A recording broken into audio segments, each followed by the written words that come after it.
नमस्कार दोस्तों, आप सबों का स्वागत है। बिहार बोर्ड इंटर परीक्षा के लिए इतिहास का अति महत्वपूर्ण ऑब्जेक्टिव प्रश्न। दोस्तों, इस वीडियो को आप अंत तक जरूर देखें क्योंकि इसमें सभी प्रश्न बहुत अच्छे प्रश्न हैं जो बिहार बोर्ड इंटर परीक्षा में इतिहास में पूछे जाते हैं। तो पहला प्रश्न आप देख रहे हैं, राखल दास बनर्जी को मोहनजोदड़ो के अवशेष किस वर्ष मिले? राखल दास बनर्जी को मोहनजोदड़ो के अवशेष किस वर्ष मिले? ऑप्शन है 1920 ईस्वी में, ऑप्शन बी 1921 ईस्वी में, ऑप्शन सी 1922 ईस्वी में, ऑप्शन डी 1923 ईस्वी में। तो इस प्रश्न का उत्तर अगर आप सी सोचे हैं तो बिल्कुल सही सोचे हैं। 1922 ईस्वी में राखल दास बनर्जी को मोहनजोदड़ो के अवशेष मिले थे। अगला प्रश्न है, हड़प्पा किस नदी के किनारे स्थित है? हड़प्पा किस नदी के किनारे स्थित है? Sindhu, Beas, option C Sutlej, option D Ravi. तो इस प्रश्न का उत्तर हो जाएगा आपका रावी नदी। हड़प्पा किस नदी के किनारे स्थित है? रावी नदी के किनारे स्थित है।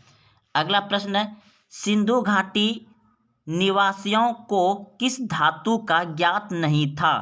सिंधु घाटी निवासियों को किस धातु का ज्ञात नहीं था? तो इस प्रश्न का उत्तर हो जाएगा लोहा। सिंधु घाटी निवासियों को किस धातु का ज्ञात नहीं था? लोहा। लोहा धातु का ज्ञात नहीं था। ऑप्शन नंबर सी सही है। अगला प्रश्न आपका, सिंधु घाटी सभ्यता में विशाल स्नानागार के अवशेष कहाँ से प्राप्त हुए? सिंधु घाटी सभ्यता में विशाल स्नानागार के अवशेष कहाँ से प्राप्त हुए? तो इस प्रश्न का उत्तर हो जाएगा आपका ऑप्शन नंबर बी बिल्कुल सही है, मोहनजोदड़ो से। अगला प्रश्न है, अशोक किस वंश के शासक थे? अशोक किस वंश के शासक थे? तो इस प्रश्न का उत्तर क्या होगा कमेंट बॉक्स में दें। अशोक किस वंश के शासक थे? तो अशोक था मौर्य वंश के शासक, मौर्य वंश के। ऑप्शन नंबर बी सही है। अगला प्रश्न है, एलारा के कैलाश मंदिर का निर्माण किस राजवंश ने किया? एलारा के कैलाश मंदिर का निर्माण किस राजवंश ने किया? तो इस प्रश्न का उत्तर होगा आपका ऑप्शन नंबर डी बिल्कुल सही है, राजपूतों ने। एलारा के कैलाश मंदिर का निर्माण किसने करवाया? राजपूतों ने। ऑप्शन नंबर डी सही है। अगला प्रश्न है, लोथल स्थित है। लोथल स्थित है कहाँ? गुजरात में, पश्चिम बंगाल में, ऑप्शन सी राजस्थान में, ऑप्शन डी पंजाब में। तो लोथल स्थित है गुजरात में। ऑप्शन नंबर ए बिल्कुल सही है। लोथल कहाँ है? गुजरात में। अगला प्रश्न है, प्रयाग प्रस्थ की रचना किसने की? तो इस प्रश्न का उत्तर हो जाएगा आपका ऑप्शन नंबर सी बिल्कुल सही है, हरिसेन ने। हरिसेन ने। अगला प्रश्न है, अर्थशास्त्र और इंडिका से किस राजवंश के विषय में जानकारी मिलती है? अर्थशास्त्र और इंडिका के किस राजवंश के विषय में जानकारी मिलती है? मौर्य वंश के, कुषाण वंश के, सातवाहन वंश के, ऑप्शन डी या गुप्त वंश के। तो इस प्रश्न का उत्तर क्या होगा? इस प्रश्न का उत्तर हो जाएगा आपका ऑप्शन नंबर ए बिल्कुल सही है, मौर्य वंश के। अर्थशास्त्र और इंडिका से किस राजवंश की जानकारी मिलती है? मौर्य वंश के। ऑप्शन नंबर ए सही है। अगला प्रश्न है, प्रसिद्ध ग्रंथ इंडिका रचना किसने की थी? प्रसिद्ध ग्रंथ इंडिका रचना किसने की थी? तो इस प्रश्न का उत्तर होगा आपका ऑप्शन नंबर बी बिल्कुल सही है, मेगास्थनीज ने। ऑप्शन नंबर बी सही है। इंडिका का रचनात्मक कौन है? रचना करने वाला मेगास्थनीज। अगला प्रश्न है, महाभारत युद्ध कितने दिनों तक चला? महाभारत युद्ध कितने दिनों तक चला? तो इस प्रश्न का उत्तर होगा आपका ऑप्शन नंबर डी बिल्कुल सही है, महाभारत का युद्ध 18 दिन तक चला था। अगला प्रश्न है, महाभारत की रचना किस भाषा में हुई? महाभारत की रचना किस भाषा में हुई? Option A Sanskrit, option B Pali, option C प्राकृतिक या ऑप्शन डी हिंदी। तो इस प्रश्न का उत्तर हो जाएगा आपका ऑप्शन नंबर ए, बिल्कुल सही है। महाभारत की रचना हुई थी संस्कृत भाषा में। ऑप्शन नंबर ए सही है। अगला प्रश्न है, पुराणों की संख्या कितनी है? पुराणों की संख्या कितनी है? तो इस प्रश्न का उत्तर हो जाएगा आपका ऑप्शन नंबर बी, बिल्कुल सही है। पुराणों की संख्या 18 है। अगला प्रश्न है, भगवान महावीर ने पार्श्वनाथ के सिद्धांत में नया सिद्धांत क्या जोड़ा? भगवान महावीर ने पार्श्वनाथ के सिद्धांत में नया सिद्धांत क्या जोड़ा? तो इस प्रश्न का उत्तर हो जाएगा आपका ऑप्शन नंबर डी, बिल्कुल सही है। ब्रह्मचर्य। क्या जोड़ा? ब्रह्मचर्य का। ऑप्शन नंबर डी सही है। अगला प्रश्न है, त्रिपिटक साहित्य है, त्रिपिटक साहित्य है किसका? जैन धर्म का, बौद्ध धर्म का, शैव धर्म का या वैष्णव धर्म का? तो इस प्रश्न का उत्तर हो जाएगा आपका ऑप्शन नंबर बी, बिल्कुल सही है। त्रिपिटक साहित्य है बौद्ध धर्म का, बौद्ध धर्म का। ऑप्शन नंबर बी सही है। अगला प्रश्न है, तलवंडी में किस प्रसिद्ध संत का जन्म हुआ था?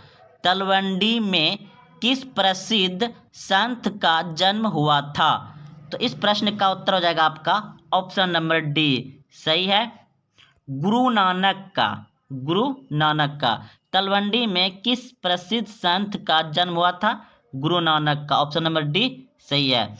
अगला प्रश्न है, इब्न बतूता ने अपनी यात्रा का विवरण किस भाषा में लिखा था? इब्न बतूता ने अपनी यात्रा का विवरण किस भाषा में लिखा था? अरबी भाषा में। ऑप्शन नंबर डी सही है, अरबी भाषा में लिखा था।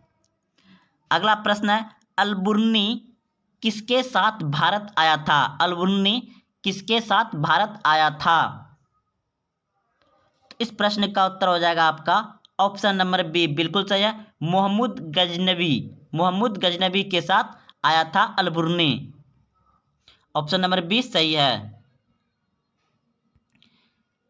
अगला प्रश्न है, इब्न बतूता किस देश का निवासी था? इब्न बतूता किस देश का निवासी था? अगला प्रश्न है आपका, शेख मुउद्दीन चिश्ती की दरगाह स्थित है। शेख मुउद्दीन चिश्ती की दरगाह स्थित है। तो इस प्रश्न का उत्तर हो जाएगा आपका अजमेर में। ऑप्शन नंबर डी बिल्कुल सही है। शेख मुउद्दीन चिश्ती की दरगाह कहाँ है? अजमेर में। ऑप्शन नंबर डी सही है। अगला प्रश्न है,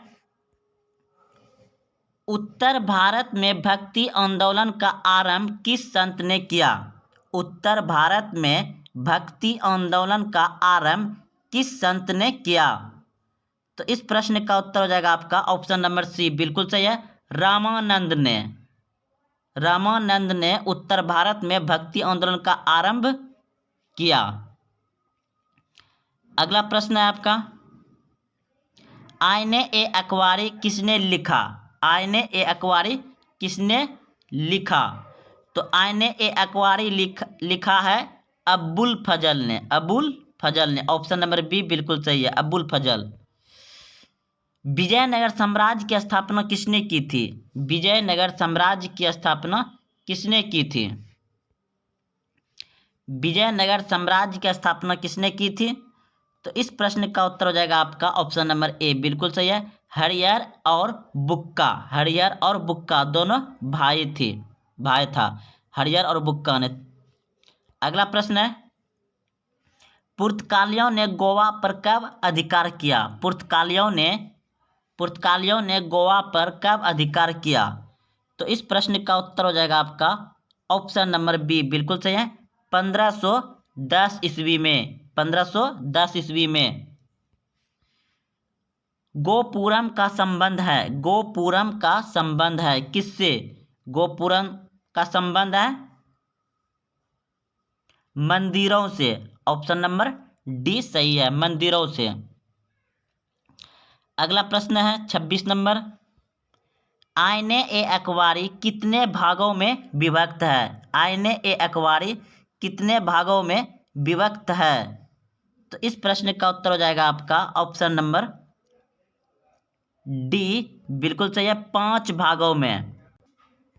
अगला प्रश्न है, अकबरनामा की रचना किसने की? अकबरनामा की रचना किसने की? तो इस प्रश्न का उत्तर हो जाएगा आपका ऑप्शन नंबर डी, बिल्कुल सही है, अब्बुल फजल ने। अकबरनामा की रचना किसने की थी? अब्बुल फजल ने। ऑप्शन नंबर डी सही है। अगला प्रश्न है, कुतुब मीनार का निर्माण किसने शुरू किया था? कुतुब मीनार का निर्माण किसने शुरू किया था? तो इस प्रश्न का उत्तर हो जाएगा आपका ऑप्शन नंबर ए, बिल्कुल सही है, कुतुब मीनार का निर्माण कुतुबुद्दीन ऐबक ने शुरू करवाया था। अगर दोस्तों पूछ दिया जाए कि कुतुब मीनार का निर्माण पूरा किसने करवाया, पूरा किसने करवाया, तो इल्तुतमिश हो जाएगा। ऑप्शन नंबर बी सही हो जाएगा। लेकिन अभी यहाँ प्रश्न में क्या पूछ रहा है कि कुतुब मीनार का निर्माण किसने शुरू किया? तो कुतुबुद्दीन ऐबक ने शुरू किया था।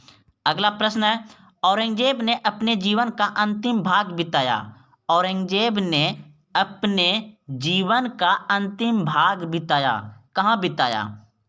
ऑप्शन नंबर डी बिल्कुल सही सोचे आप, दक्षिण भारत में बिताया। ऑप्शन नंबर डी सही हो जाएगा। औरंगजेब ने अपने जीवन का अंतिम भाग कहाँ बिताया था? दक्षिण भारत में।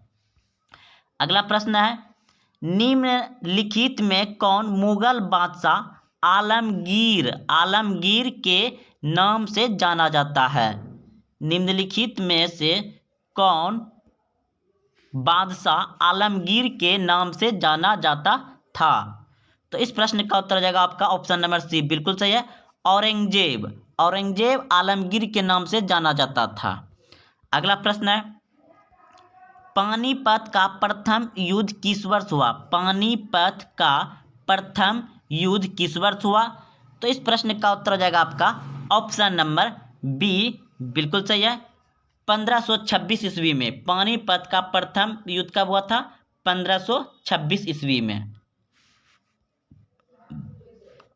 प्रश्न है, दामिन ई को क्या था? दामिन ई को क्या था? तो दामिन ई को भूभाग था। ऑप्शन नंबर ए सही है, भूभाग। अगला प्रश्न है, संथाल विद्रोह का नेता कौन था? संथाल विद्रोह का नेता कौन था? तो इस प्रश्न का उत्तर हो जाएगा आपका ऑप्शन नंबर बी, बिल्कुल सही है, सिद्धो।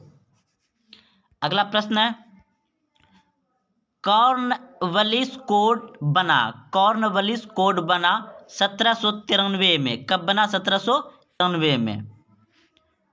कॉर्नवालिस कोड कब बना? 1793 ईस्वी में। ऑप्शन नंबर डी सही है। अगला प्रश्न है, 1857 का विद्रोह आरंभ हुआ। 1857 का विद्रोह आरंभ हुआ कब हुआ? 10 मई को, मेरठ दिल्ली में। 1857 का विद्रोह 10 मई को मेरठ दिल्ली में हुआ था। ऑप्शन नंबर ए सही है, 10 मई को शुरू हुआ था। अगला प्रश्न है आपका, गेटवे ऑफ इंडिया का निर्माण कब हुआ? गेटवे ऑफ इंडिया का निर्माण कब हुआ? गेटवे ऑफ इंडिया का निर्माण हुआ था 1911 ईस्वी में। ऑप्शन नंबर सी सही है। अगला प्रश्न है, ईस्ट इंडिया कंपनी की स्थापना कब हुई थी? ईस्ट इंडिया कंपनी की स्थापना कब हुई थी? तो इस प्रश्न का उत्तर हो जाएगा आपका ऑप्शन नंबर ए, बिल्कुल सही है, 1600 ईस्वी में। ईस्ट इंडिया कंपनी का स्थापना कब हुआ था? 1600 ईस्वी में। ऑप्शन नंबर ए सही है। अगला प्रश्न आपका, जलियांवाला बाग हत्याकांड किस वर्ष हुआ? जलियांवाला बाग हत्याकांड किस वर्ष हुआ? तो इस प्रश्न का उत्तर हो जाएगा आपका ऑप्शन नंबर ए, बिल्कुल सही है, 1919 ईस्वी में। जलियांवाला बाग हत्याकांड किस वर्ष हुआ था? 1919 ईस्वी में हुआ था। अगला प्रश्न आपका, डांडी किस राज्य में स्थित है? डांडी किस राज्य में स्थित है? तो इस प्रश्न का उत्तर हो जाएगा आपका ऑप्शन नंबर सी, बिल्कुल सही है, गुजरात में। डांडी किस राज्य में है? गुजरात में। अगला प्रश्न है, गांधी जी ने असहयोग आंदोलन किस वर्ष आरंभ किया?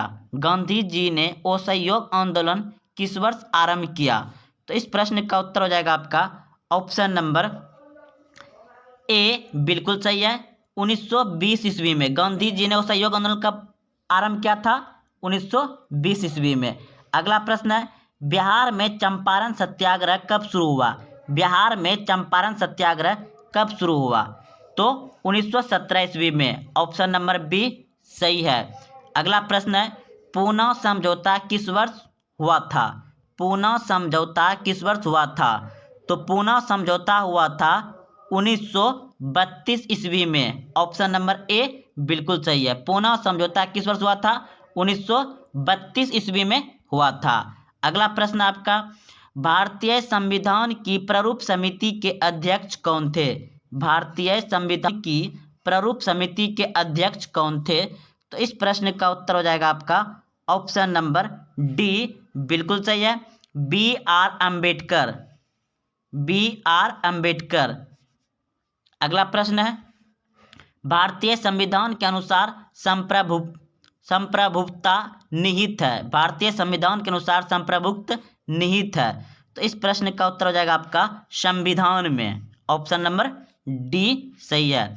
अगला प्रश्न है, स्वतंत्र भारत के पहले गवर्नर जनरल कौन थे? स्वतंत्र भारत के पहले गवर्नर जनरल कौन थे?